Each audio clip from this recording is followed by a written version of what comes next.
Cek, cek, one, cek, one, two, cek.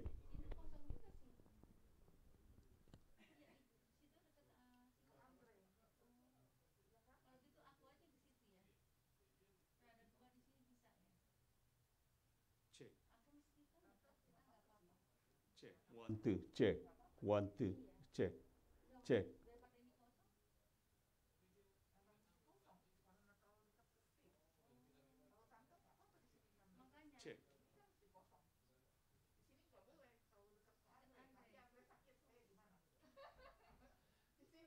Andai sakit pulangin ke Indonesia.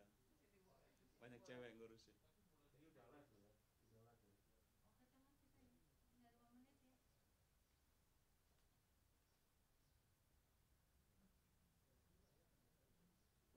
Kamu siap sini aja nih.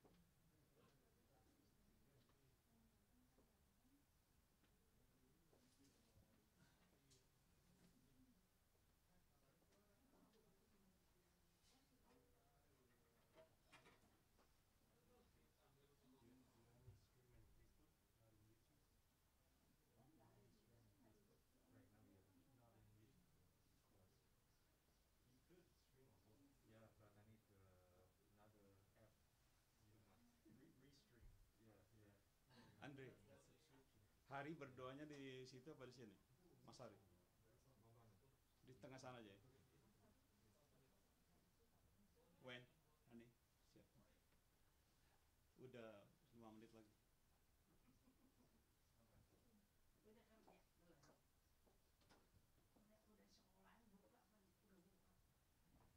Ingat. Cek. Kamu ngomong sampai lagunya berhenti dulu. Jangan lupa. Mulainya juga. Dari berhenti total is oke. Nggak tunggu. Berhenti total baru. Oke. Om Hari doanya situ. Iya.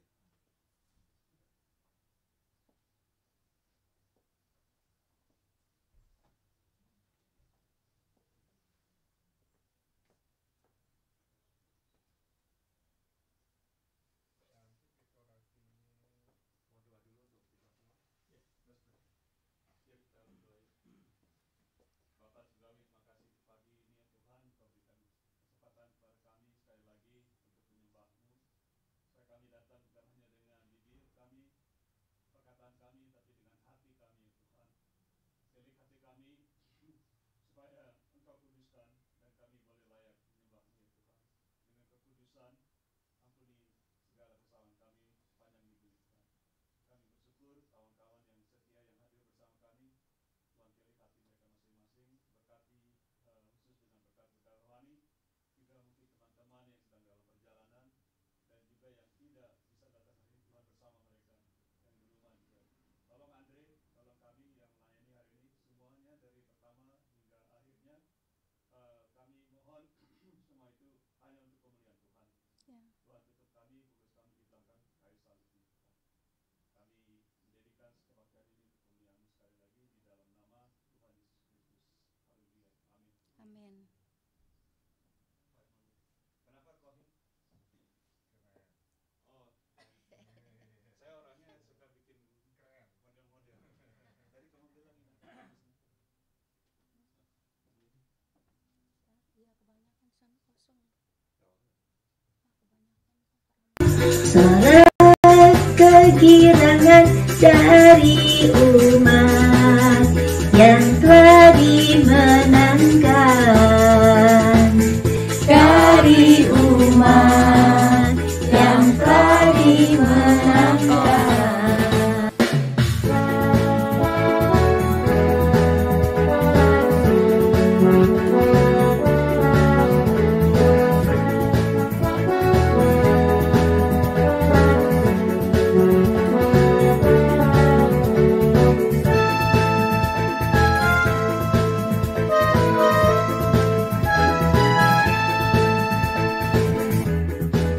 Dengan gambus dan kecapi, mari kita puji Tuhan.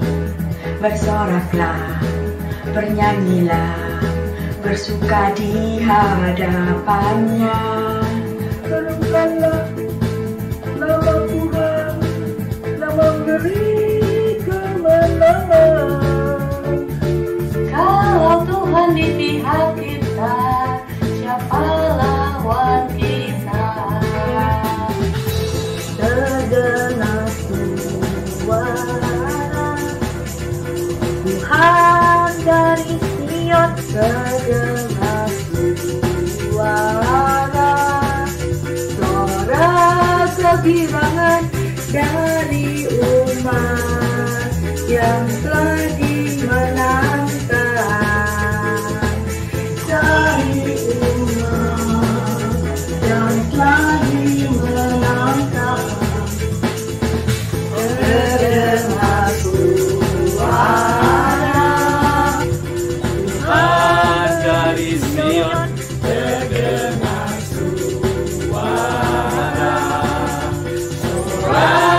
kegirangan dari umat yang telah dimenangkan, dari umat yang telah dimenangkan, dari umat yang telah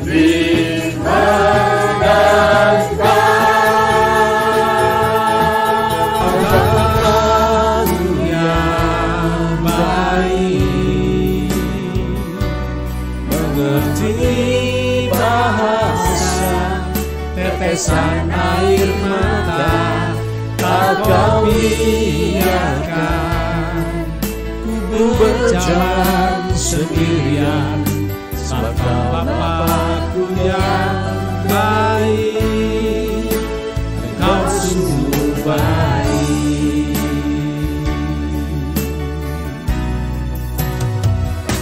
Kau Bapa-Ku yang baik,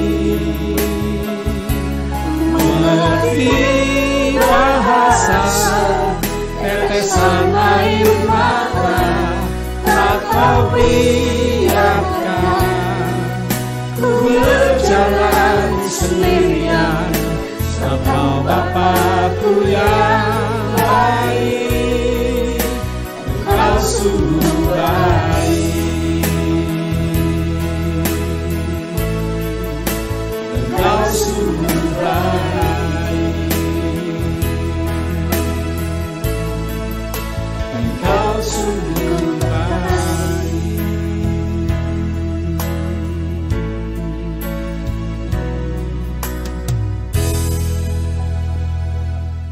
Oh Lord my God, of triune God, Father, the Son, and Holy Ghost, my Redeemer, of triune God, Father, the Son, and Holy Ghost. He is the Christ, wonderful Counselor. He is the Christ, the Almighty God. He is the Christ, everlasting Father. He is the Christ and Prince of Peace.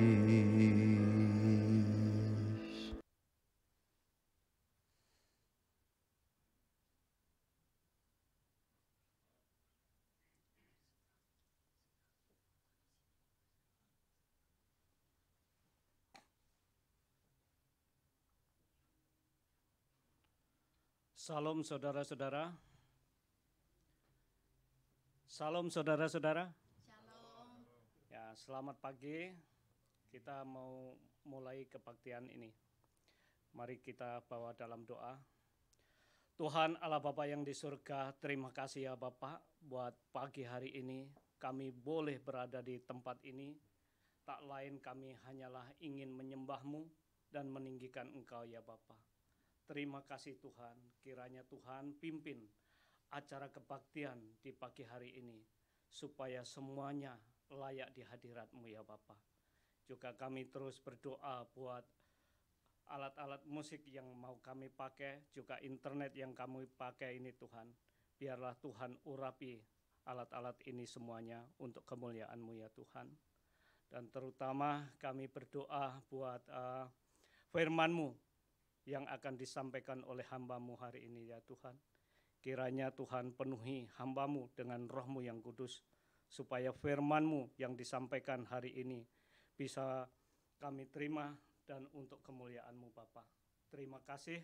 Juga kami teringat teman-teman kami yang masih ada dalam perjalanan, kiranya Tuhan sertai mereka, tibakan mereka dengan selamat di tempat ini ya Tuhan. Juga teman-teman kami yang memutuskan mereka tidak hadir hari ini, yang dia di rumah, kiranya Tuhan juga lawat mereka, jamah setiap hati mereka ya Tuhan, supaya mereka juga sungguh-sungguh di dalam Engkau hari ini menyembah-Mu Bapa. Terima kasih Bapa. Kami serahkan acara kebaktian ini dari permulaan, pertengahan, dan akhirnya hanya untuk kemuliaan-Mu saja Bapa. Terima kasih. Di dalam nama Tuhan Yesus kami panjatkan doa ini. Haleluya. Amin.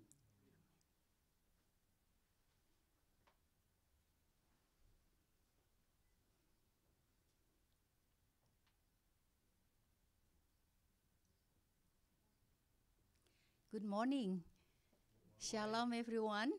Puji Tuhan. Berkat kasih sayang Tuhan kita ada di sini dan juga yang di rumah. Kita boleh memuji Tuhan pada pagi hari ini. Let's worship Him with all our hearts and our soul. Tell the Lord that we love Him today, okay? Let's sing that song. Mari kita menyanyi lagu ini, I worship you.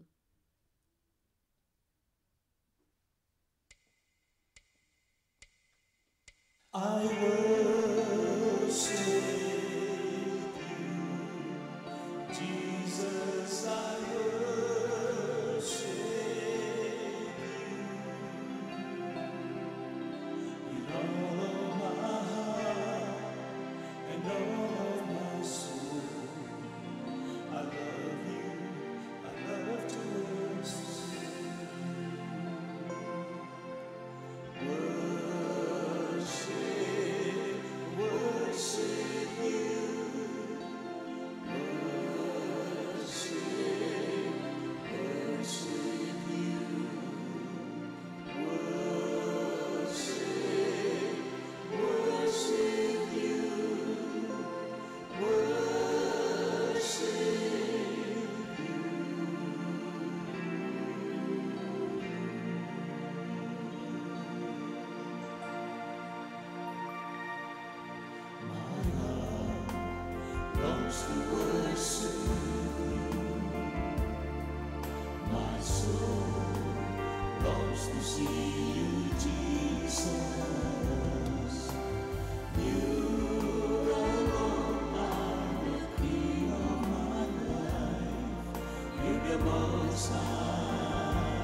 Soon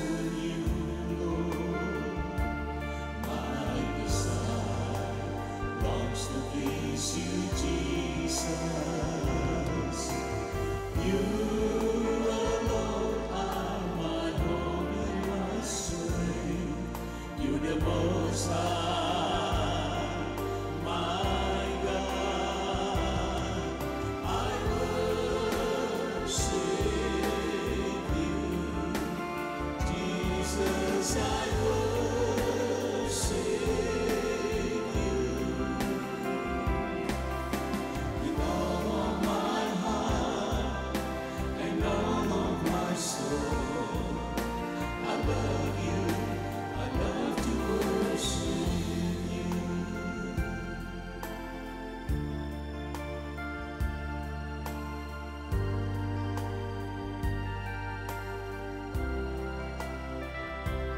Let your spirit fill this place, sweet spirit, fill my heart. Let your presence fill this place as we worship you, as we worship you. Let your spirit fill this place, sweet spirit, fill my heart. Let your presence fill this place as we worship you, as we worship you. Let your spirit fill this place, sweet spirit, fill my heart. Let your presence fill this place as we worship you, as we worship you. I worship you, Jesus, I worship you. With all of my heart and all of my soul, I love you. I love to worship you. Jesus, I worship you. With all of my heart and all of my soul, I love you. I love to worship you. Jesus, I worship you. With all of my heart and all of my soul, I love you. I love to worship you. Jesus, I worship you. With all of my heart and all of my soul, I love you. I love to worship you. I love you. I love to worship you. I love you, and I love to worship you. We worship you. We love to worship you. Thank you, Jesus. I love to worship you. We worship you. Let your spirit fill this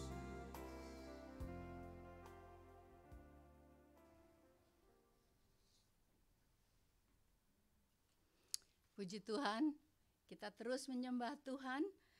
Kita bersyukur kepada Tuhan karena Tuhan itu baik. Amin. Lagu berikutnya kita menyanyi lagu ini sungguh-sungguh bisa membuat kita sukacita. Mari kita bangkit berdiri, kita menyanyi lagu ini. Haleluya.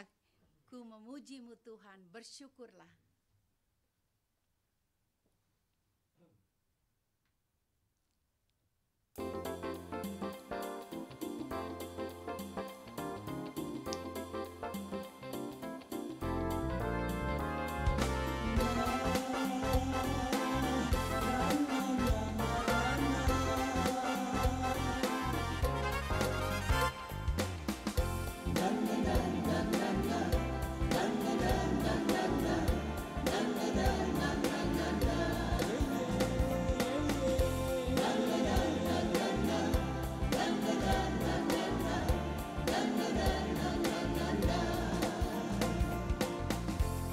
Haleluya, ku memuji-Mu Tuhan, karena kasih-Mu tak berkesudahan.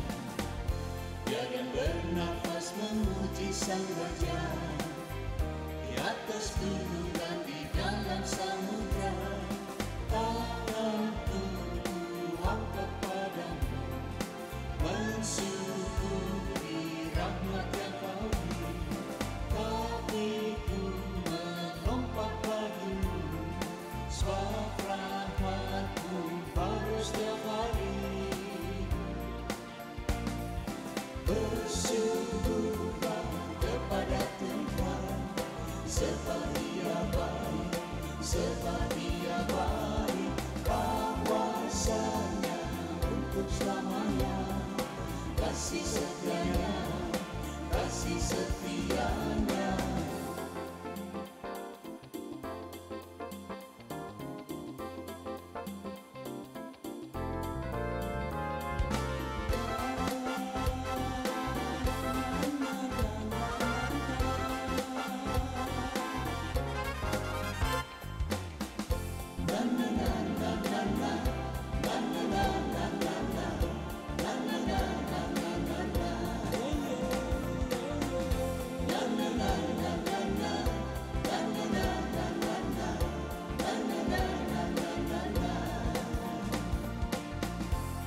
Haleluya, ku memuji-Mu Tuhan, karena kasih-Mu tak berkesudahan. Biar yang bernafas memuji Sang Raja, di atas gunung dan di dalam samudra. Tanganku angkat padamu, mensyukuri rahmat yang Kau beri. Kakiku melompat padamu, sebab rahmat-Mu baru setiap hari. Bersyukurlah kepada Tuhan, sebab Dia baik, sebab Dia baik. Kuasanya untuk selamanya, kasih setianya, kasih setianya. Bersyukurlah kepada Tuhan, sebab Dia baik, sebab Dia baik. Kuasanya untuk selamanya, kasih setianya, kasih setianya. Na na na na na na, na na na na na na, na na na na na na na. Na na na na na na, na na na na na na, na na na na na na na.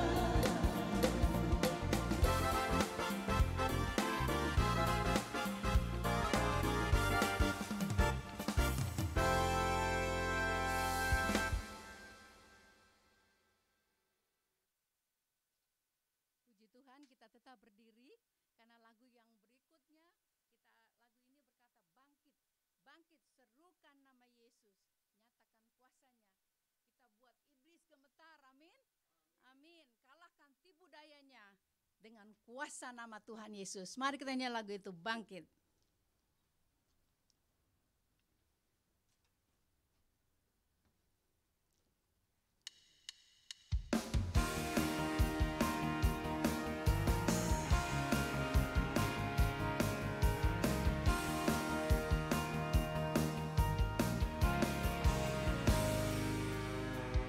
Bangkit, serukan nama Yesus.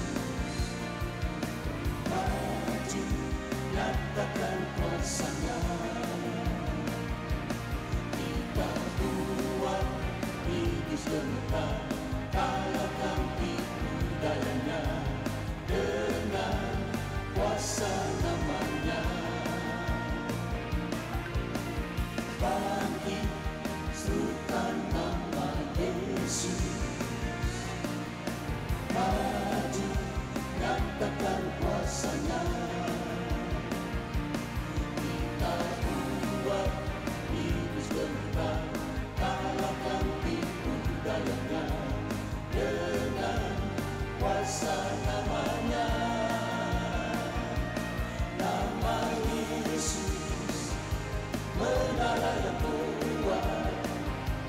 Nama Yesus, kota benteng yang teguh. Nama Yesus, kalahkan semua musuh. Nama Yesus di atas segalanya.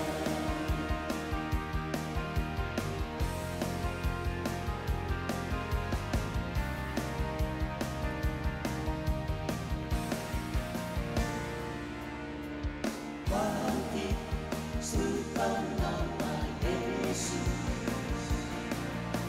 Maju, nyatakan kuasanya. Kita buat iblis gemetar, kalahkan tipu dayanya dengan kuasa namanya. Bangkit, serukan nama Yesus. Maju, nyatakan kuasanya. Kita buat iblis gemetar, kalahkan tipu dayanya dengan kuasa namanya.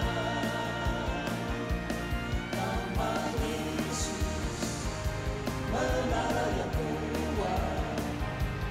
Nama Yesus, kota benteng yang teguh.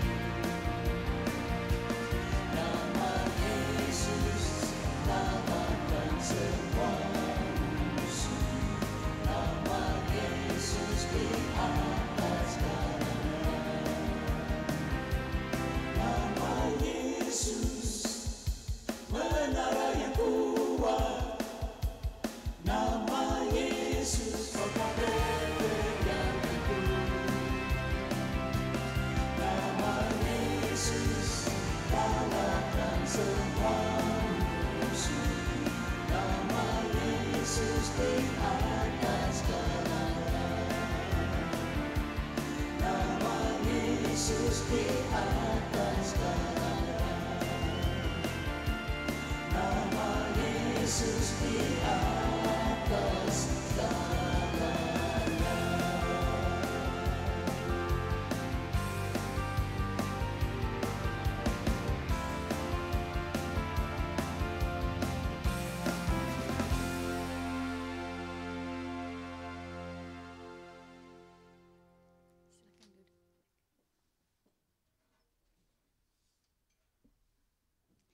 Tiba waktunya kita akan siapkan hati kita akan mendengar firman Tuhan.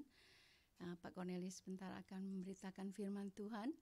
Kita percaya mujizat terjadi. Amin. Sementara kita mendengar firman Tuhan, Tuhan akan berbicara dalam hati kita. Tuhan akan berikan kita sentosa, berikan kita damai sejahtera. Dan firman Tuhan bisa masuk dalam hati kita. Amin. Kita akan menyanyikan lagu ini, Ku Percaya Mujizat.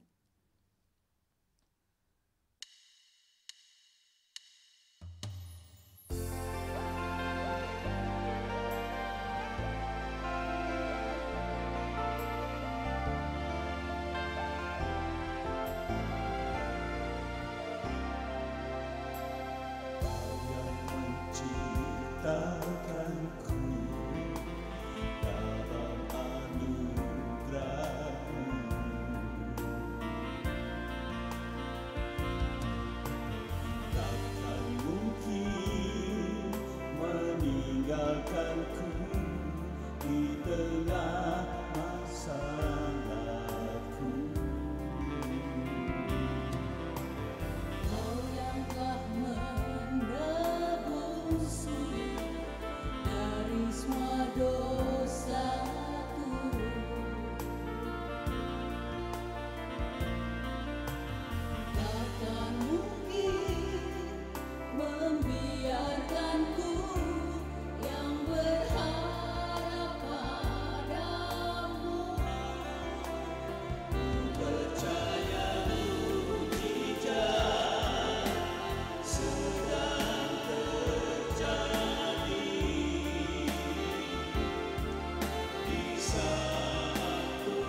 Selamat pagi.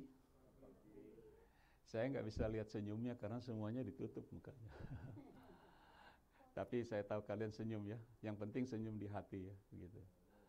Saya berterima kasih dengan Ibu Lydia sekali lagi diberi kesempatan untuk sharing pagi ini dari firman Tuhan tentang kebenaran firman Tuhan. Siapa yang mau dengar kebenaran firman Tuhan? Yang benar-benar ya. Bukan yang ditambah-tambah ya. Jadi hari ini kita akan mendengar sekali lagi kebenaran firman Tuhan.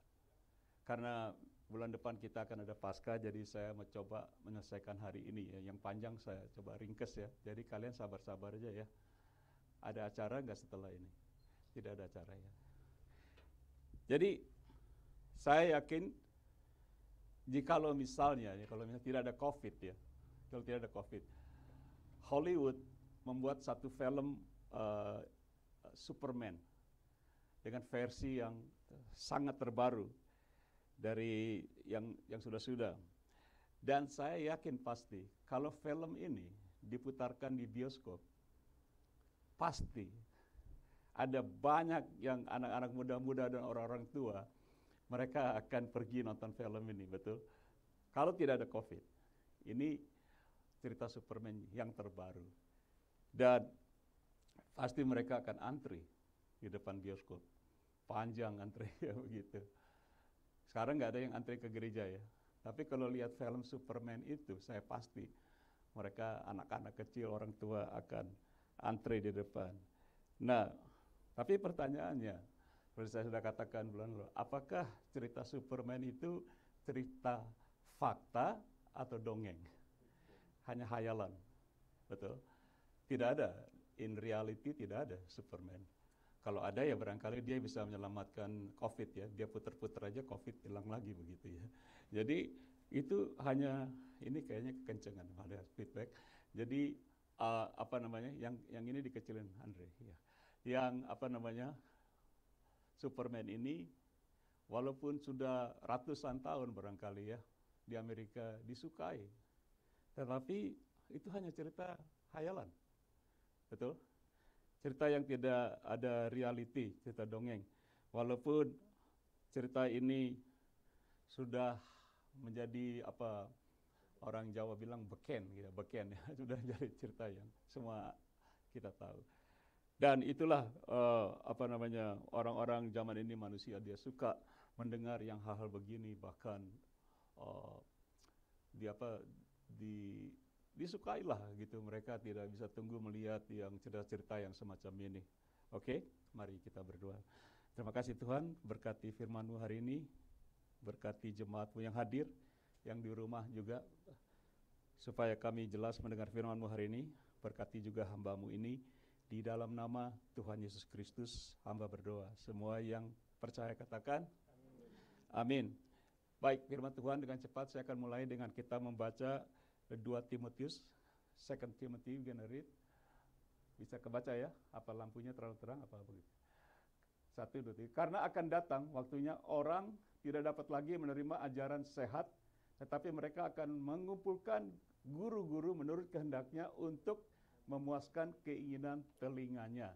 Ini Paulus berbicara kepada Timotius bahwa di saat-saat ini orang tidak suka lagi kebenaran. Sukanya yang menyenangkan. Dan di ayat berikutnya, the next verse 4, mereka akan memalingkan telinga dari apa? Dari kebenaran. Dari kebenaran firman, dan membukanya bagi dongeng. Jadi menurut Rasul Paulus kepada Timotius, orang-orang tidak suka dengar yang benar, khususnya firman yang benar. Tapi mereka senang cerita yang ditambah-tambahkan, ya, cerita yang dibuat-buat. Walaupun hamba-hamba Tuhan. Dan hari ini kita akan belajar banyak gereja-gereja denominasi yang mereka secara tidak sadar melakukan ini dan susah untuk dirubah. Tapi kita akan buktikan bahwa apa yang sedang terjadi dalam peraturan-peraturan jemaat dan sebagainya itu benar-benar adalah firman Tuhan. Kita akan baca Wahyu pasal 22, Revelation, the next verse, 1, 2, 3. Aku bersaksi pada setiap orang yang mendengar perkataan-perkataan nubuat dari kitab ini, jika seorang menambahkan sesuatu kepada perkataan ini yang keras, maka Allah akan menambahkan kepadanya malapetaka yang tertulis di kitab ini. Jadi jelas sekali firman Tuhan dikatakan bahwa setiap orang yang menambah isi Alkitab itu akan kena malapetaka. Khususnya gereja-gereja pada akhir zaman ini. Seperti saya katakan bulan lalu, gereja-gereja sekarang mengalami kebahagiaan apa kena malapetaka. Kita susah sekarang gereja ini ya. Untuk beribadah saja susah. Dan itulah yang sedang terjadi pada saat ini bahwa hal yang kecil tapi bisa membuat malapetaka. Karena apa? Menambahkan firman yang tidak ada menjadi ada. Khususnya dalam Alkitab. Jadi ditambah-tambahkan supaya orang senang, supaya orang excited. Wah, bagus ya firmannya. Padahal belum tentu benar gitu di Alkitab. Jadi ditambah-tambahkan. Mari kita masuk pada judul, title,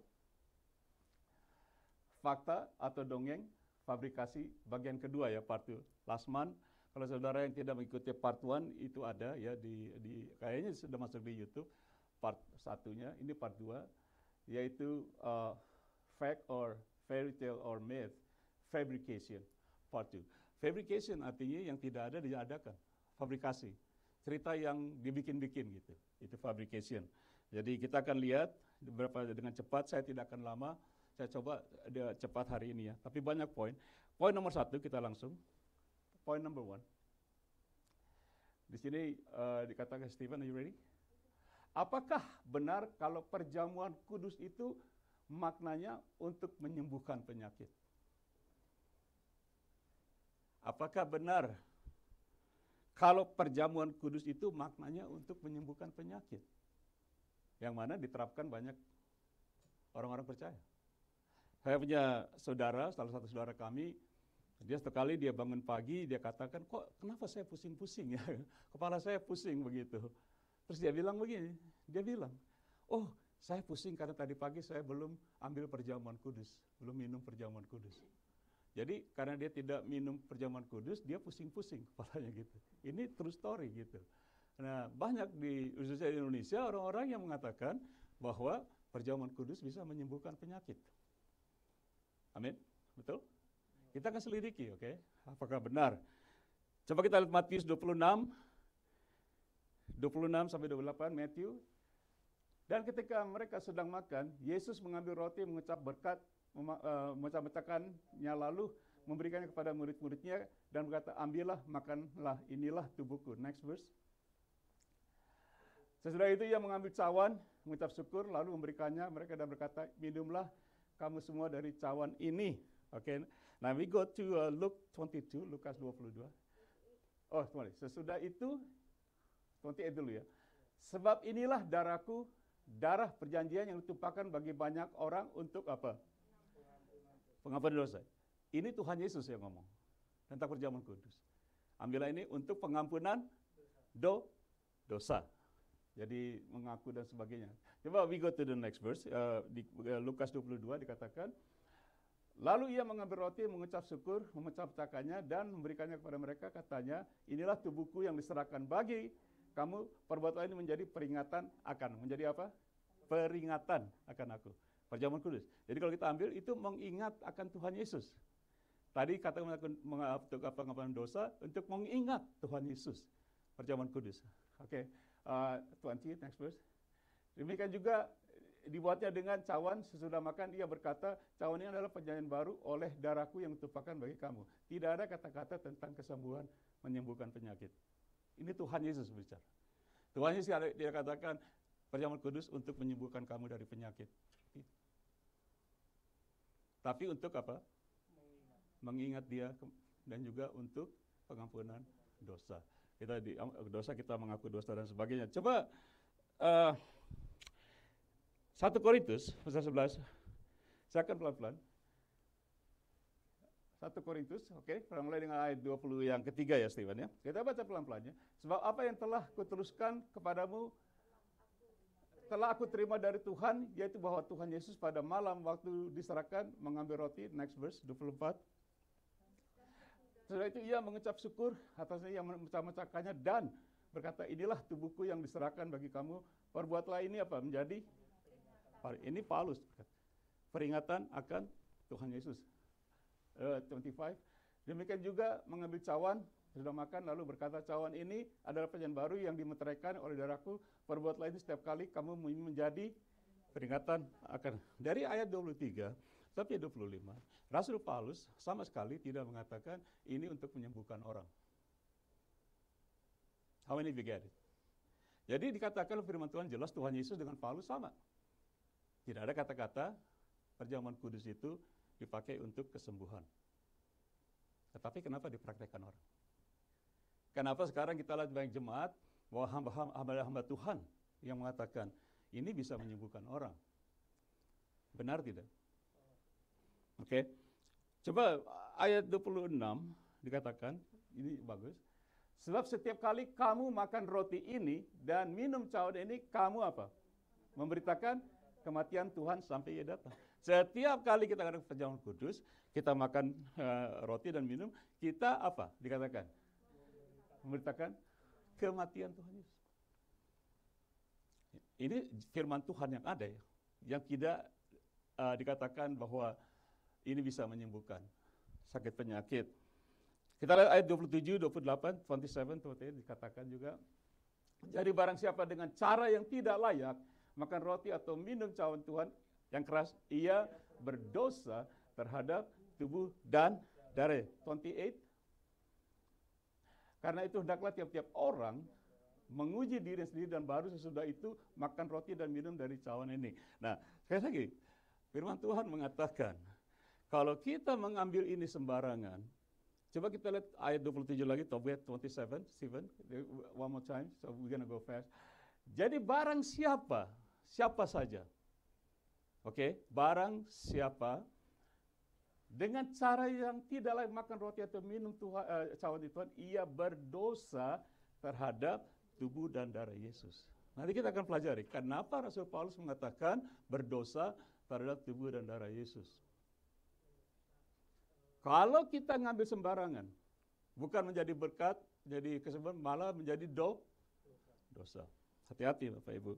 Nah, jadi tadi kita lihat ayat 28, 28 juga dikatakan di sini kita lihat tidak ada kata-kata, karena itu hendaklah tiap-tiap orang menguji diri sendiri dan baru sesudah itu ia makan dan minum dari cawan ini. Jadi saudaraku, sebelum kita perjamuan kudus ini, kita harus menguji diri. Apakah kita sudah mengaku darah dan tubuh Yesus?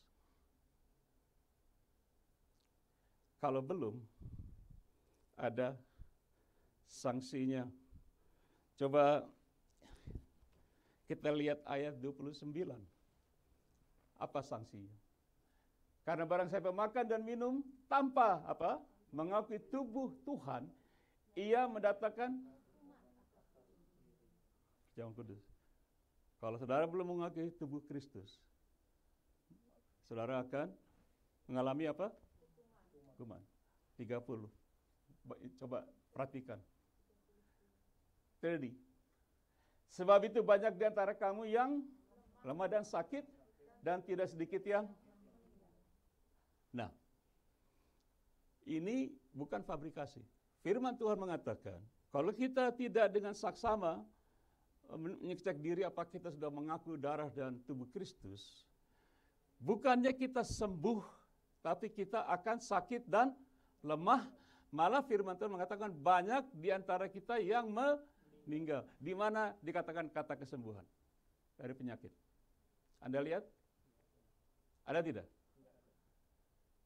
Kenapa dipraktekkan? Dan saya lihat di Indonesia pengikutnya puluhan ribu, ada ratusan ribu barangkali. Setiap pagi, wah semua ini anak-anak kecil. Jadi saya pernah ada di Indonesia, saya berkhotbah satu jemaat yang saya tidak mau sebut nama. Itu orang antre Bapak Ibu. Mereka menunggu. Dan semua itu bukan orang Kristen. Bukan orang Kristen. Jadi saya melihat, wow ini bagaimana, katanya, oh saya mau sembuh. Jadi mereka tidak pernah mengaku tubuh Kristus dan darah menjadi Kristen, tapi mereka dibagi-bagi. Aku ayo, siapa aja ambil, silakan. Tapi firman Tuhan mengatakan banyak kamu menjadi lemah dan sakit dan kamu bisa apa? Meninggal. Amin. Mana yang benar? Menyembuhkan apa meninggal? Makanya ada malapetaka. Jelas? Jadi seorang harus mengakui tubuh dan darah Yesus sebelum dia masuk mengambil dari perjamuan kudus. Tidak sembarangan Bapak Ibu. Dan makna perjamuan kudus tidak ada penyembuhan, yaitu itu kita mengingat kematian Tuhan Yesus. Setiap kita minum makan dan kita mengingat bahwa Tuhan Yesus sudah memberikan hidup, ya Paskah lah begitu ya. Dan tidak ada kata-kata mengatakan, oh kamu minum untuk kamu sembuh gitu. Itu dibuat orang. Firman Tuhan katakan jangan ada ini ditambahkan tapi dipraktekkan. Dan banyak orang lakukan ini. Amin. Poin nomor 2. Nah, ini juga apakah seorang harus melalui katekisasi dan di CD, saudara nanti saya jelaskan dahulu sebelum dia boleh ikut perjamuan kudus. Saya keluar dari gereja GPIB. Ayah saya seorang hamba Tuhan. Saya tahu ini. Seperti bulan lalu saya katakan tentang baptisan bayi, saya alami. Dan CD itu artinya dikatakan oleh jemaat kami dulu bahwa Anda tidak boleh ikut perjamuan kudus dengan meja besar di gereja kami GPIB sebelum Anda di CD. Untuk di CD di gereja kami kita harus melalui katekisasi. Ada yang berbulan-bulan, saya berbulan-bulan, ada juga sampai bertahun-tahun. Maksudnya setelah Anda lulus dari katekisme ini, Anda di CD, dianggap dewasa, baru boleh ikut perjamuan kudus. Itu dari pengajaran kami dulu di GPIB. Saya cek, ada tidak di firman Tuhan pengajaran itu. Saya bolak-balik, saya cari Bapak Ibu. Dan lucunya, saya di CD umur 19 tahun. Setelah melalui proses ini, kata saya, CD, tapi sama sekali saya tidak pernah mengakui darah tubuh Yesus. Saya kembali ke nightclub, umur 24 baru saya bertobat. Umur 24 setelah saya mengakui, baru saya mengakui Tuhan Yesus. Umur 24, jadi berapa tuh? 5 tahun sesudah itu. Jadi selama saya CD, ikut perjamuan kudus, saya tidak pernah mengakui tubuh Kristus. Berarti layak tidak saya? Tidak. Tetapi karena peraturan yang diberikan oleh jemaat dulu kami di GPIB, berarti saya hanya ikut-ikut saja. Coba kita lihat 1 Korintus 10, 1 Korintus 10, 16 and 21. Bukankah cawan pengucapan syukur yang atas kita ucapan syukur adalah persekutuan dengan apa? Darah Kristus. Bukankah roti yang kita pecah-pecahkan adalah persekutuan dengan tubuh Kristus? Ayat 21, 21. Kami tidak dapat minum dari cawan Tuhan dan juga dari cawan roh-roh jahat. Kamu tidak dapat mendapat bagian dalam perjamuan Tuhan dan juga dalam perjamuan roh jahat. Nah, setelah saya mengikuti perjamuan kudus, saya kembali ke nightclub, main seperti biasa, saya mengikuti perjamuan roh-roh jahat. Amin. Tapi seolah-olah kami dipaksakan, kamu harus di CD. Kalau tidak boleh ikut perjamuan kudus. Saya cek belakangnya, di mana ayatnya? Bahwa saya harus di CD untuk ikut perjamuan kudus. Artinya pertobatan mendahului perjamuan kudus. Pertobatan mendahului apa? Perjamuan kudus. Seperti saya ajarkan bulan lalu, pertobatan mendahului baptisan air, betul? Betul? Sama. Karena kita harus mengaku dulu tubuh Kristus darah Yesus. Kalau tidak, Paulus bilang kamu bisa celaka. Kamu mau sakit, kamu lemah, bahkan tidak banyak dari antara kalian yang meninggal, bisa mati. Itu firman Tuhan yang sebenarnya. Amin. Ini yang sebenarnya. Tapi difabrikasi, dibolak-balik. Yang mana tidak ada di Alkitab. Saya sama sekali, saya bolak-balik Alkitab saya tidak ketemukan satu kata SIDI, CD. Saya tidak ketemukan kata ini. Kata CD di Alkitab. Amin. Jadi bagaimana? Apakah ini fabrikasi atau tidak?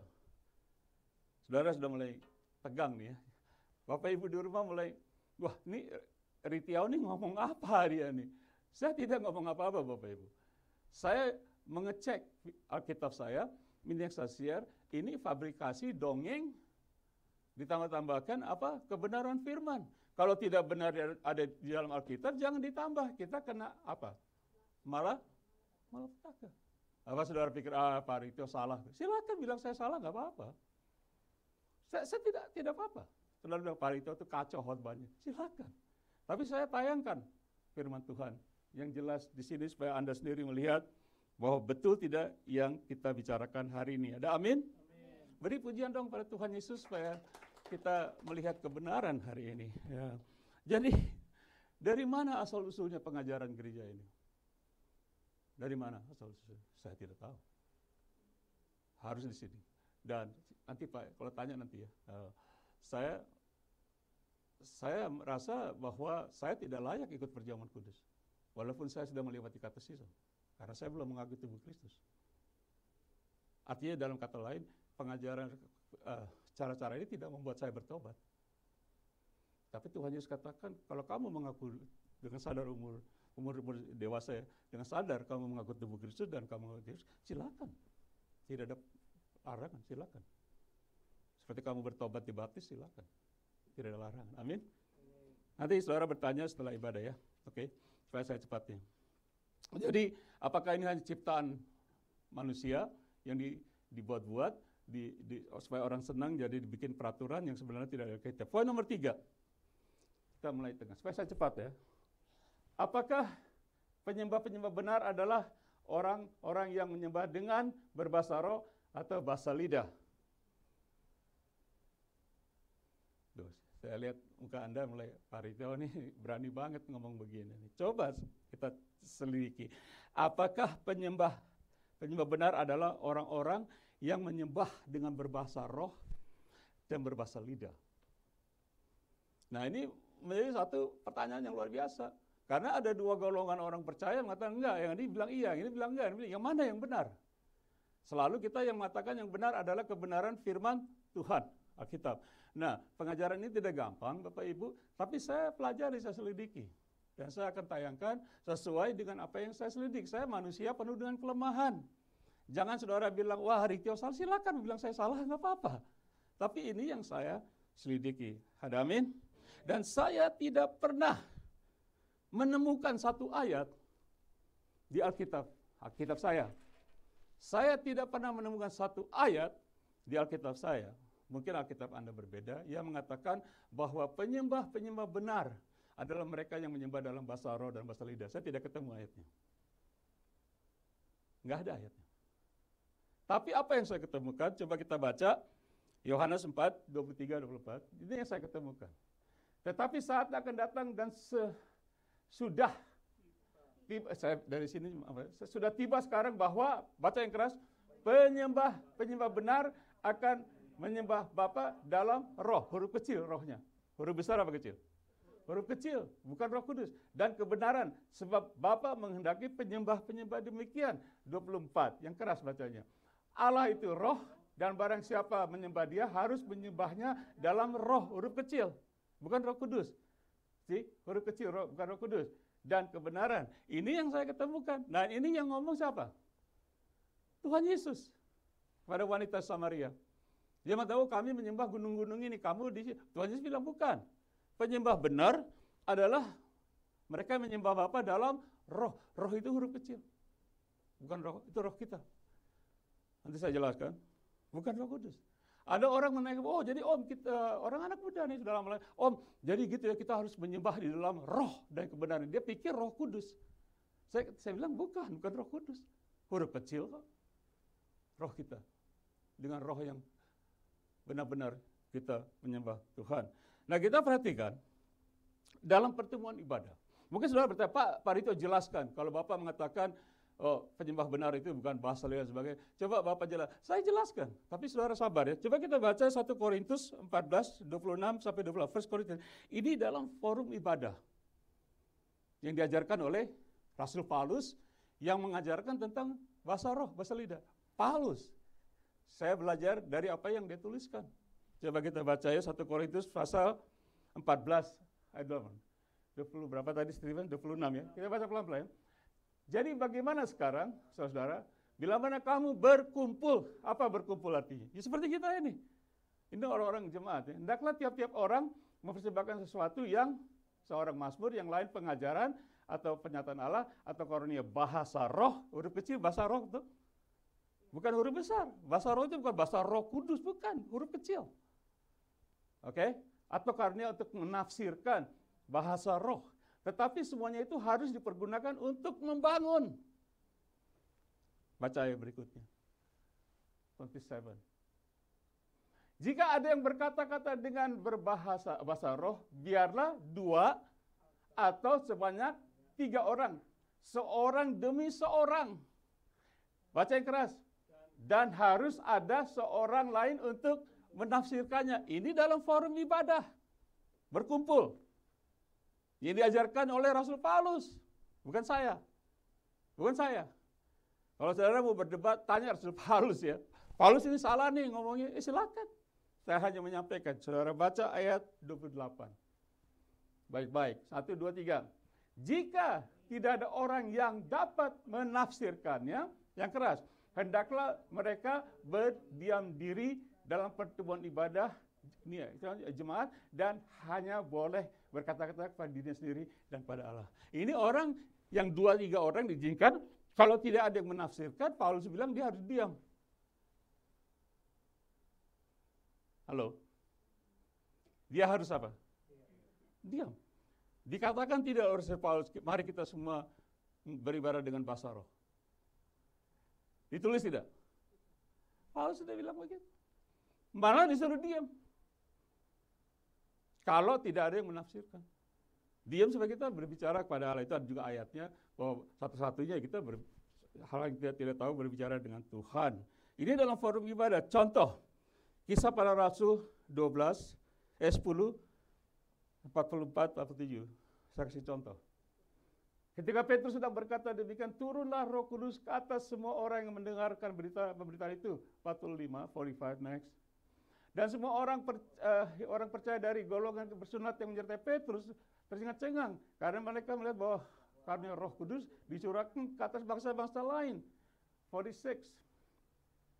Sebab mereka mendengar orang-orang itu berkata-kata dalam bahasa roh, huruf kecil, roh, bahasa roh, dan memuliakan Allah.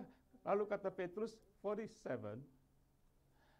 Bolehkah orang mencegah untuk membaptis orang-orang dengan air sedangkan mereka telah menerima Roh Kudus sama seperti kita? Jadi Petrus dikatakan dalam penglihatan mengunjungi Cornelius. Siapa Cornelius? Dia adalah kepala tentara orang Italia. Bukan saya, nama saya. Dia pakai K, saya pakai C. Gitu. Jadi Simon mengunjungi rumahnya Cornelius adalah kepala dari tentara-tentara orang Italia. Jadi yang hadir pada saat itu Petrus kunjungi bukan orang Kristen. Bukan jemaat Tuhan. Bukan. Tetapi tentara-tentara Italia. Saudara baca ayat firman di Alkitab saudara.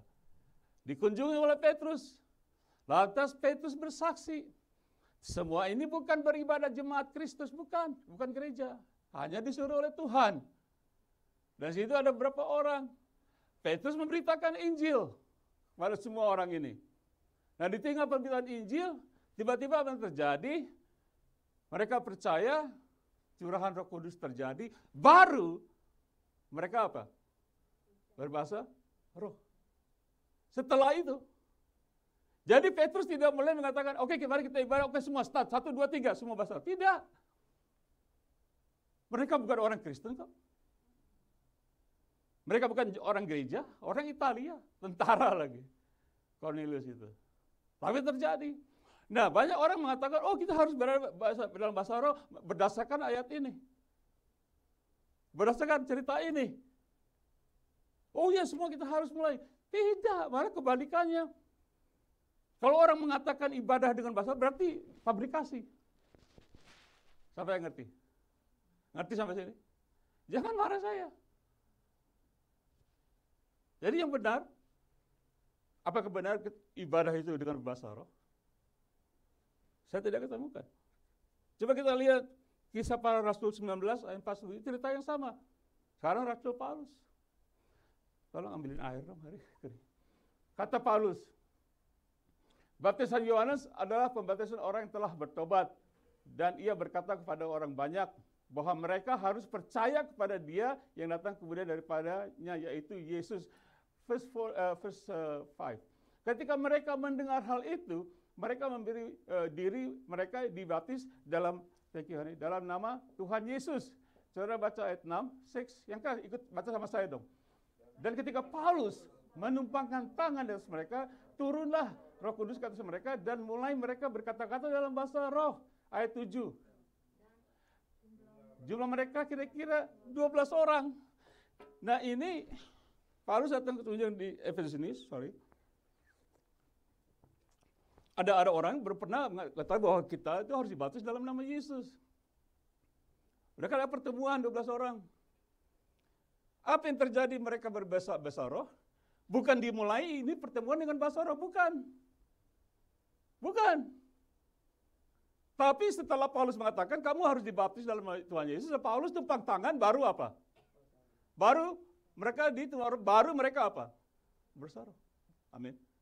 Jadi dengan pengertian itu mereka tidak mulai pertemuan ini dengan ayo kita semua mulai dengan bahasa roh. Tidak ada ceritanya. Kalau ini dipakai mengatakan bahwa kita beribadah yang benar harus semua ini, berarti ini fabrikasi dong. Yang mana yang salah? Mana yang benar? Amin. Saudara bingung ya, tidak apa-apa. Dibaca kan direkam nih ya. Dengar lagi. Saudara selidiki. Kalau saya salah, Bapak Ibu, jangan salahkan saya. Salahkan Rasul Paulus dengan Petrus. Karena itu yang saya pelajari. Saya tidak ketemui. Mereka berkumpul ayo dengan sengaja. Mari kita mulai ibadah ini semua mulai bahasa roh. Tidak ada. Di mana ceritanya? Ada amin? Saya selesaikan, sudah. Saya cuma ada waktu sedikit lagi. Poin nomor 4. Apakah bahasa roh atau bahasa lidah bisa dipakai untuk mengusir setan-setan dan menyembuhkan orang? Tuh. Pertanyaan lagi. Mungkin Bapak Ibu di rumah ini panitia sudah mulai kacau nih khotbahnya. Tidak. Saya hanya berdasarkan penyelidikan firman Tuhan yang sebenarnya. Dan jangan difabrikasi. Apakah benar dengan bahasa roh kita bisa usir setan? Apakah benar dengan bahasa roh kita bisa sembuhkan orang? Halo? Dan dipraktekkan oleh banyak-banyak hamba-hamba Tuhan yang saya tahu. Tetapi apakah ini hanya ditambah-tambahkan dongeng, fabrikasi apa di dalam firman Tuhan? Saya tidak pernah menemukan di dalam Alkitab, kecuali saya salah Bapak Ibu. Saya tidak pernah ketemu bahwa ada seorang mengusir setan dengan bahasa roh. Atau menyembuhkan orang dengan bahasa roh. Mungkin Bapak Ibu di rumah, ahli-ahli teologi selidik kalau ada kasih tahu saya. Jangan marahin saya, ini saya research saja ya. Oke. Fakta apa dongeng? Jadi Bapak Ibu, kalau memang kita tidak bisa menyembuhkan orang dengan bahasa roh atau bahasa lidah atau mengusir setan, kenapa dilakukan? Kenapa dipraktekkan? Mungkin saya salah ya Bapak Ibu. Saya akui mungkin saya salah. Ini mungkin, ini hanya riset saya. Saya tidak percaya pribadi. Saya tidak percaya kalau berdoa di dalam roh atau berdoa di dalam Roh Kudus itu artinya berdoa di dalam bahasa roh. Saya tidak percaya. Sekali lagi. Sebagai seorang hamba Tuhan, dengan jujur saya katakan, kalau kita berkata berdoa di dalam Roh Kudus, saya tidak percaya kalau itu artinya berdoa dalam bahasa roh. Dari kata-kata saja sudah berbeda. Dari kata-kata saja sudah berbeda. Mestinya ayat itu mengatakan kamu harus berdoa dalam bahasa roh. Tetapi dikatakan berdoa di dalam Roh Kudus. Berbeda. Ngerti? Kalau kamu jangan makan itu ya. Oh kamu boleh makan itu. Berbeda kan? Walaupun makan. Saudara masih bingung ya. Sekali lagi. Saya tidak percaya kalau kata-kata berdoa di dalam roh artinya berdoa di dalam bahasa lidah atau bahasa roh. Kita akan pelajari. Contoh Efesus pasal 6 ayat 18. Contoh. Dalam segala doa dan permohonan berdoalah setiap waktu di dalam roh. Ini yang saya maksud. Roh Kudus. Tidak dikatakan dalam bahasa roh. Dan berjaga-jagalah di dalam doamu itu dengan permohonan yang tak putus-putusnya untuk segala, ingat, segala orang kudus. Paulus mengatakan ini adalah satu senjata Allah. Perlengkap senjata Allah, yaitu Paulus katakan kita jangan lupa ya. Udah kasih list, kamu harus pakai topeng selamatan dan sebagainya, jira. Paulus ayat 18 dia katakan, jangan lupa juga berdoa di dalam roh. Paulus tidak katakan, kamu jangan lupa berdoa dalam bahasa roh, berbeda. Untuk orang-orang apa? Kudus. Berdoa sambil berjaga-jagalah untuk juga orang-orang kudus.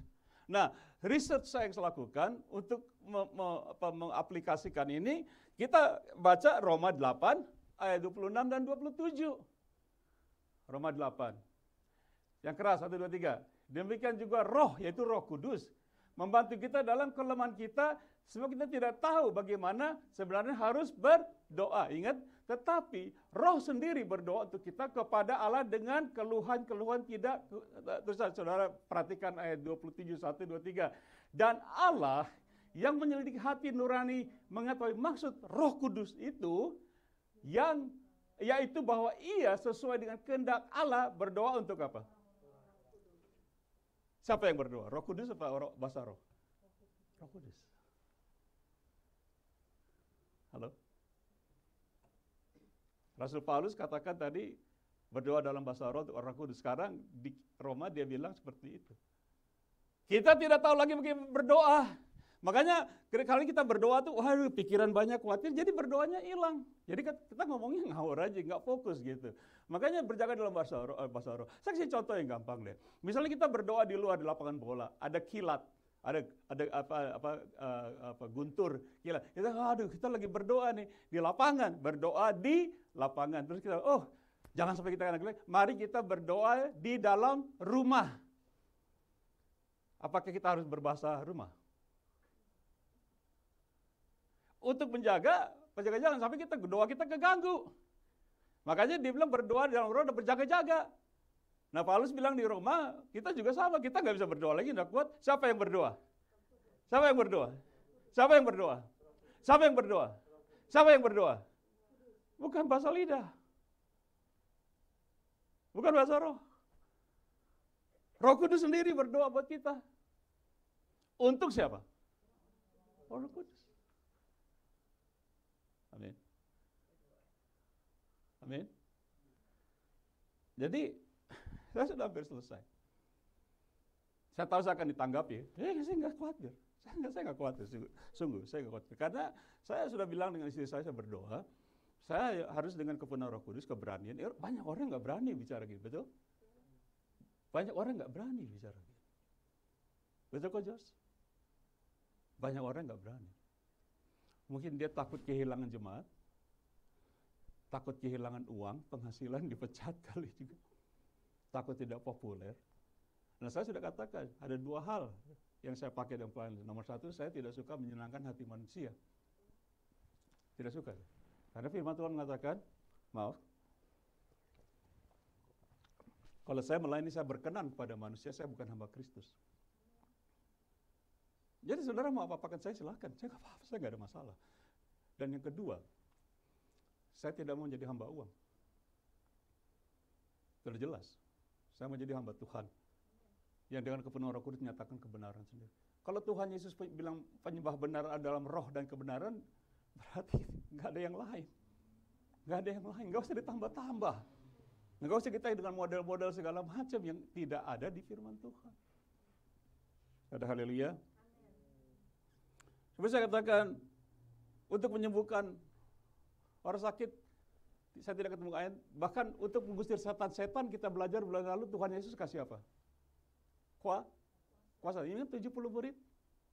Ingat 70 murid dikasih kuasa dan setan-setan takluk dengan mereka. Sekali lagi tidak dikatakan oke kita semua bahasa lain, setan lari. Tidak ada ayatnya. Dan mereka pulang 70, setan takluk. Setan takluk dengan kita. Kata-katanya takluk, menaklukkan setan. Ditaklukkan. Dengan kuasa siapa? Dan kesembuhan juga begitu. Saya tidak ketemu ayatnya. Dalam bahasa roh, orang sakit disembuhkan. Di mana ayatnya? Tapi yang saya ketemukan ini, yaitu orang disembuhkan karena doa yang lahir dari iman. Itu saya ketemukan. Coba kita lihat Yakobus 5, 14, 16. James. Kalau ada seorang di antara kamu yang sakit, sudah jelas berbicara tentang orang sakit. Baiklah yang mengirim para penatua jemaat supaya mereka mendoakan dia serta mengolesinya dengan minyak dalam nama Tuhan Yesus. Baca ayat berikutnya. Yang keras. Dan apa? Dan yang saya lagi, dan doa, bukan minyak olesan yang menyembuhkan. Dan doa yang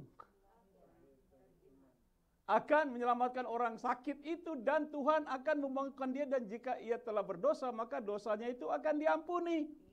Dan doa yang lahir dari iman akan apa? Menyelamatkan orang itu. Dan siapa yang membangunkan dia dari sakit? Tuhan Yesus.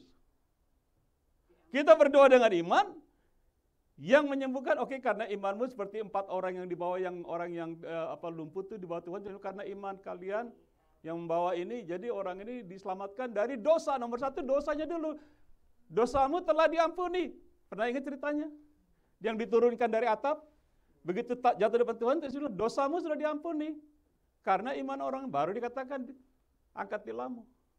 Siapa yang menyembuhkan? Tuhan Yesus. Dan dosanya yang mana? Seperti saya katakan, kalau kita ada di padang pasir, padang gurun, tidak ada minyak, apa orang ini tidak sembuh? Kita berdoa. Boleh minyak gula, silakan. Taruh minyak kayu putih, taruh balsem, silakan. Asal jangan matanya dipakai balsem ya, marah tuh. Oke, doa yang apa? Dengan akan menyelamatkan orang sakit. Dia menyembuhkan. Coba baca ayat berikutnya. Ini yang terkenal ayatnya. 1, 2, 3. Itu ayat berikutnya. Karena itu hendaklah kamu saling mengaku dosamu dan saling mendoakan supaya apa? Supaya apa? Saling apa? Mendoakan, menampuni.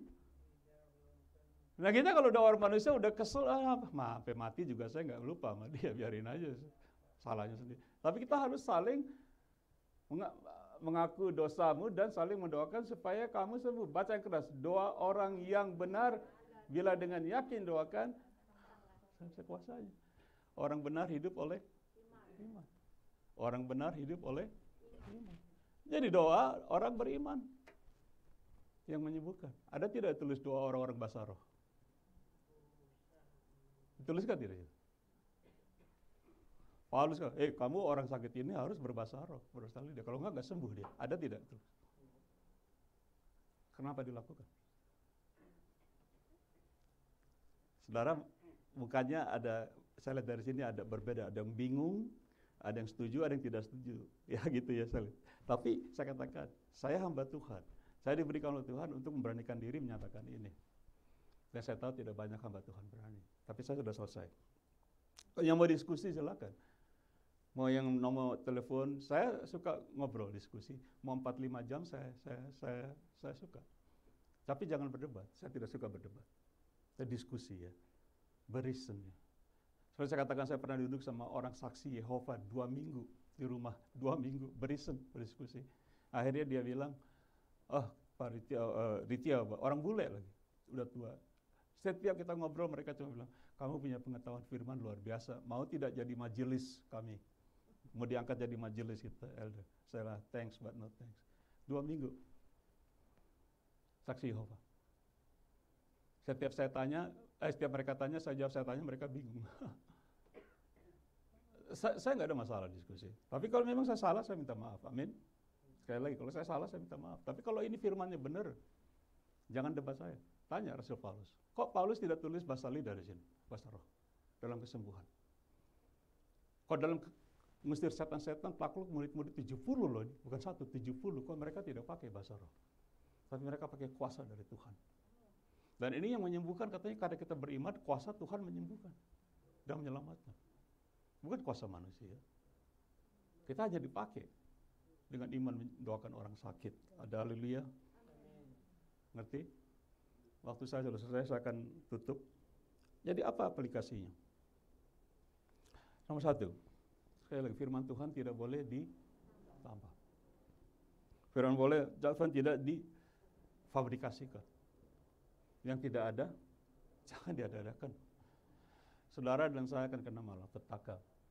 Dan saya seorang hamba Tuhan, 48 tahun lebih, saya tidak mengalami malapetaka dari Tuhan. Saya tahu itu, bukan saya arogan, saya tahu. Anak cucu kami, saya tidak ada malapetaka apa tuh. 48 tahun lebih saya melayani Tuhan.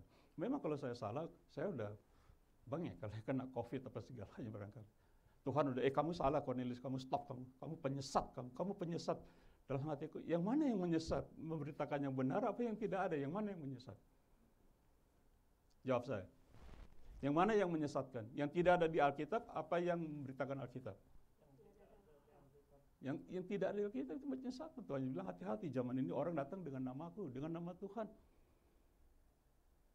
Saya hamba Tuhan. Mereka menyesatkan banyak orang, Tuhan katakan. Oke? Janganlah juga kita berdusta melawan kebenaran. Nah sekarang saya ceritakan kebenaran, terus kita berdusta, itu juga bahaya. Melawan kebenaran itu bukan hikmat yang dari atas, tetapi dari dunia. Dan hawa nafsu manusia dan dari setan-setan. Coba kita baca Yakobus 3, ini ayat terakhir, James 3. Yakobus, baca, bantu saya saudara. 1, 2, 3. Baca. Jika kamu menaruh perasaan iri hati, dan kamu mementingkan diri sendiri, janganlah kamu memegahkan diri yang keras. Janganlah berdusta melawan kebenaran. Jangan berdusta melawan kebenaran. Apa semua itu? Coba baca ayat 15, verse 15. Itu bukanlah hikmat yang dari atas, tetapi dari dunia. Baca keras, dari hawa manusia, dari setan. Dari setan. Jangan melawan kebenaran. Kalau saya salah, saya salah. Tapi kalau saya benar, saya tidak mau melawan ini. Apa yang saya share. Karena kalau kita melawan kebenaran firman Tuhan, hikmat kita bukan dari Tuhan, dari hawa nafsu manusia dan dari mana? Dari siapa? Dari mana? Ayo dong, jangan usah takut. Dari mana? Setan-setan. Rupanya, saya akan tutup dengan ini. Rupanya dengan ayat ini saya percaya bahwa hamba-hamba Tuhan yang mau fabrikasikan Alkitab, mereka itu dari setan-setan. Bukan dari hikmat Tuhan. Yakobus mengatakan kalau kamu kurang hikmat, kamu berdoa, minta dengan iman. Tuhan akan dengan secara sukacita memberikan hikmat. Saya tahu hamba Tuhan banyak yang tidak dapat hikmat dari Tuhan. Hawa nafsu manusia. Seperti saya katakan tadi. Kalau saya beritakan kebenaran firman, jemaat saya bubar dong. Saya nggak ada ini. Bisa gitu. Itu bukan dari Tuhan. Ada amin?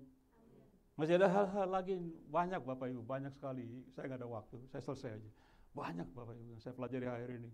Dijelaskan oleh firman. Kasih dengan apa pengertian Roh Kudus. Saya minta. Saya bukan gombal. Saya tidak. Besok saya mau khotbah. Tidak. Ini sebulan ini saya siapkan. Dan dengan doa, saya ngobrol dengan istri Sahani, dengan doa saya berdoa, Tuhan, kasih saya kesabaran dan keberanian. Karena tidak mudah mengajar seperti ini. Ada haleluya, amin. Dan saya hanya mendoakan bahwa kita yang tahu ini, kita hati-hati Bapak. Jangan kalau kita bersaksi, ini ngomongnya begini, ada nggak ayatnya? Jangan hati-hati, nanti saudara kena malapetaka. Dan itu seperti perjamuan kudus tadi. Semua orang aja ambil, silakan, nggak apa-apa, nyembuhin. Di mana kebenaran? Malah pada mati nanti. Tuh, itu kan Rasul Paulus bilang. Tidak sedikit dia kamu yang apa? Menang, kalau tidak mengaku tubuh Kristus. Amin. Jadi saya harap firman Tuhan ini waktu saya sudah selesai bukan menjadi satu bahan perdebatan. tapi menjadi satu bahan pemikiran buat saya pribadi. Saudara pikir seperti di firman Tuhan dikatakan mereka dengar firman Tuhan di gereja-gereja pertama, mereka pulang, mereka selidiki lagi. Apa benar nih orang di firman ini? Diselidiki lagi dari kitab-kitab suci. Apa benar? Saudara silakan. Ayat-ayat yang sudah saya katakan tadi, khotbah ini nanti ditayangkan sekali lagi di Facebook. Saudara selidiki. Kalau saudara bilang saya salah, saya salah. Amin. Mari kita berdoa. Bapak Surgawi, terima kasih Tuhan. Seringkali kami berdoa, kami ingin mendengar kebenaran firman Tuhan. Dan hamba percaya hari ini kami sudah mendengar kebenaran firman Tuhan. Yang dituliskan oleh firman Tuhan. Bukan pendapat manusia, hikmat manusia, karena hikmat manusia adalah hawa nafsu manusia dan dari setan-setan. Khususnya mengajarkan yang tidak ada menjadi ada. Yang sudah bertahun-tahun. Tuhan, terima kasih. Dengan cara sederhana, kami boleh belajar firman Tuhan hari ini. Sekali lagi hamba berdoa ya Tuhan, jemaat-Mu yang hadir yang di rumah, supaya mereka mengerti bahwa ini hanya berdasarkan apa yang saya selidiki dalam firman Tuhan. Berkati jemaat-Mu, sekali lagi berkat firman-Mu, Tuhan Yesus mengatakan, berbahagialah orang yang mendengar firman dan menyimpannya dalam hati. Di dalam namanya kami berdoa. Semua katakan, amin. Terima kasih, God bless you.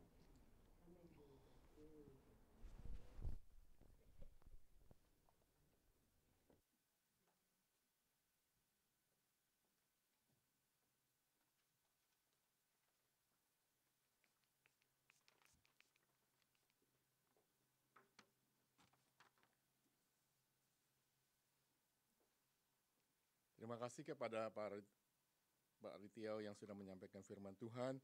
Biar kiranya Tuhan menambahkan pada Pak Ritiau hikmat dan marifat yang luar biasa untuk menjelaskan tentang firman Tuhan kepada kita semua. Biar kiranya firman Tuhan juga akan menguatkan kita dan membuat kita lebih dekat lagi kepada Tuhan. Mari saudara kita diberi kesempatan untuk mendoakan saudara-saudara kita dan gereja kita. Kita bersatu hati untuk datang kepada Tuhan. Tuhan Allah Bapa kami yang mengasihi kami, Tuhan sebelum kami datang kepadamu, ampunilah segala dosa-dosa kami, supaya kami layak untuk datang kepada Tuhan. Tuhan, kami tahu ya Tuhan tidak bosan untuk mendengarkan doa-doa kami dan permohonan kami ya Tuhan. Walaupun kami manusia bisa bosan, tetapi Tuhan tidak ya Tuhan. Tuhan mau mendengarkan apa yang keluar dari dalam hati kami. Tuhan, kami berdoa untuk saudara kami yang terkasih, Tante Hermina ya Tuhan, yang di masa tuanya dia harus menghadapi sakit penyakit. Tuhan mengetahui keadaannya, Tuhan hibur hatinya Tuhan, beri dia pengharapan, biarlah pandangannya hanya kepada Tuhan. Tuhan, kami sekali lagi menyerahkan Tante Hermina ke dalam tangan Tuhan, biar akhirnya kehendak Tuhan saja yang jadi atas dirinya. Oh Tuhan, kami juga berdoa untuk saudara kami yang sakit ya Tuhan, saudara Yongki, Om Handi, ya Tuhan biar akhirnya mereka ya Tuhan juga Tuhan pelihara. Ya Tuhan beri kekuatan dan pengharapan spirit yang kuat untuk berharap pada kuasa Tuhan saja. Karena hanya darah Yesus yang bisa menyembuhkannya. Ya Tuhan kami juga berdoa untuk Cilusi, kami juga berdoa untuk Ciliani ya Tuhan, kami juga berdoa untuk Santi Ritiau, kami juga berdoa untuk yang lain-lain ya Tuhan yang mengalami sakit penyakit. Ya Tuhan, kami percaya Tuhan tidak meninggalkan mereka dan mereka selalu di pangkuan Tuhan. Tuhan, kami juga menyerahkan Maranatha ini dalam pelayanannya Tuhan, ke dalam tangan Tuhan, walaupun bagaimana keadaannya Tuhan, tetapi Tuhan tetap setia melayani kami, dan kami juga mau setia kepada Tuhan, dan kami mau menyerahkan sekali lagi Maranatha ke dalam tangan Tuhan. Begitu juga hamba-hamba Tuhan yang setia melayani kami ya Tuhan, dengan segala apa yang sebenarnya kekurangan kami, tetapi Tuhan tetap memberi hamba-hamba Tuhan yang mau melayani kami. Terima kasih ya Tuhan untuk semua itu. Kami menyerahkan doa kami ini seluruhnya ke dalam tangan Tuhan, dan kami percaya Tuhan mendengar doa-doa kami. Dalam nama Tuhan Yesus kami berdoa. Amin.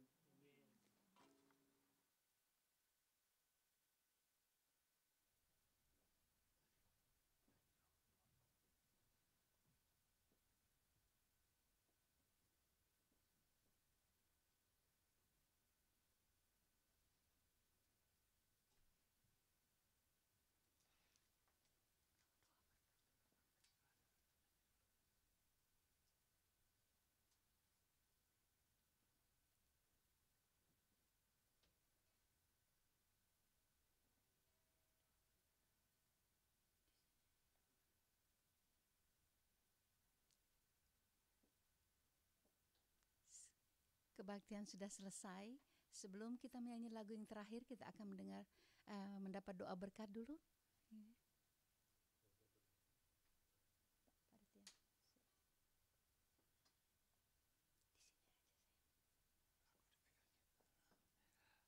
Mari kita berdiri, kita satukan hati sekali lagi. Kita akan menerima berkat, khususnya berkat-berkat rohani ya, yang kita akan terima sebelum kita pulang. Oke? Kita juga mengaminkan orang-orang sakit, perlu dibantu doa. Amin. Jemaat yang dikasihi Tuhan, marilah kita pulang dan menerima berkat dari Tuhan Bapa di surga, khususnya berkat-berkat rohani. Kiranya kasih Bapa, kasih yang kekal, kasih yang sangat agape, kasih yang selama-lamanya, kasih yang tidak memandang bulu, dan juga seluruh anugerah dari putranya Tuhan Yesus Kristus yang telah menjadi Tuhan dan Juru Selamat kami masing-masing dan menjadi kekasih jiwa kami. Bahkan juga persekutuan dan kekuatan di dalam Roh Kudus-Nya menyertai kami dari saat ini sampai Maranatha, dalam nama Bapa dan Roh Kudus, dalam nama Tuhan Yesus. Semua katakan, Amin.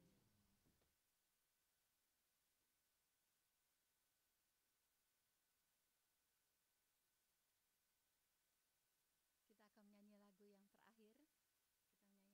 Kita menyanyi dengan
sembah Sang Raja, ya Yesus, Maranatha datanglah.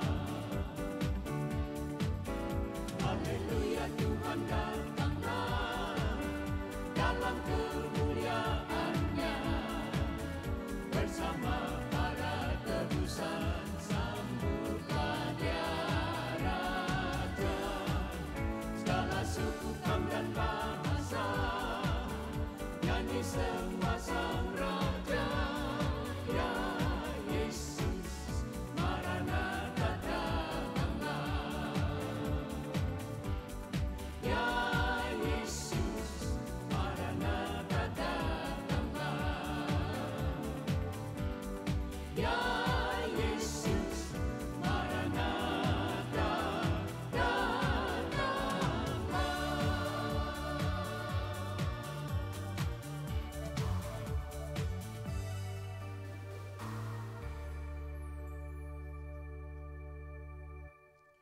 Selamat siang, selamat puji Tuhan, kebaktian selesai. Sampai jumpa lagi minggu depan. Tuhan memberkati. Amin.